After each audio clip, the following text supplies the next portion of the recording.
from Brooklyn to what we saw in Chicago to today's game? Well, started with effort for sure, this entire road trip is about getting back in transition. If we don't do that at a high level, we don't have a chance to get much accomplished in the half court. All these teams that we're playing on this road trip really run. Thought we did a great job with that in Chicago, and then I thought we were able to impact their style of play too, which is important for a team that wants to run and shoot a lot of threes, which is pretty similar to tonight. You mentioned facing teams that are top in the league in pace and transition being important and all of that. What have you really stressed to this team about locking in and getting back in transition? Yeah, I think nowadays it's multifaceted. You certainly have to make the effort to get back. You got to be able to match up quickly, so not worry about running to a specific matchup. And you have to have guys that are willing to guard and understand who they're running to. It helps when you don't turn it over. We didn't turn it over at all the other night, and we took good shots. We really worked. Thought everything came together that needed to come together to help the transition piece. And just with your bench players from Nas to Bones, Jalen, just their impact as of late, how important is that? Yeah, I think it's huge. I think it's a big growth area for us coming up in this next part of the season, is to get consistent bench production, and I think we've been able to do that in a couple games now. So. Coach, you've seen Nikhil at various points in his career, obviously New Orleans here, and now in Atlanta he's averaging over 20 a game. Yeah.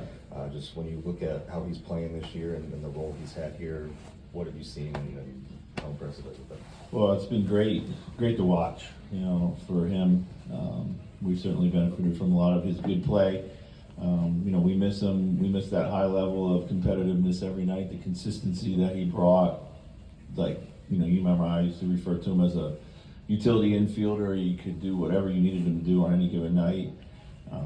And it looks like he's, taking another step forward here with his, his shot making. His shot attempts are up. His, playing on the ball, point guard a lot in Trey's absence, and really deserving of the contract, and he's backing it up with great play. It seems to be taking on a leadership role here with this team this year. Is that something that emerged here with you guys later in his tenure here? Yeah, he always had a good voice. He first of all, was a great leader by example, one of the most diligent workers that we have in our gym, and he found his voice pretty early on. After his role kind of solidified. And he's always going to play hard, and he's always going to play the right way. So he's got a lot of natural leadership kind of traits in that respect. Last game of 2025 felt like a year ago at this time. You were still trying to figure out what this version of this team could be. How do you feel like your team has changed or grown in the past 12 months? Yeah, I think at our core we know who we know who we need to be. We're certainly in our top 6, 7 guys. We know what that looks like. But every year is a little bit different. With changing the starting lineup, Ant playing on the ball more, young players off the bench, trying to find consistency there.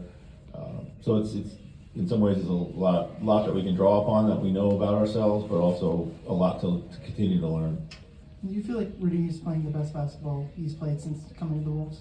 It's up there for sure. Definitely. I think his defense certainly rivals his Defensive Player of the Year season of 2 years ago, but it feels like his offense has taken another step forward. So.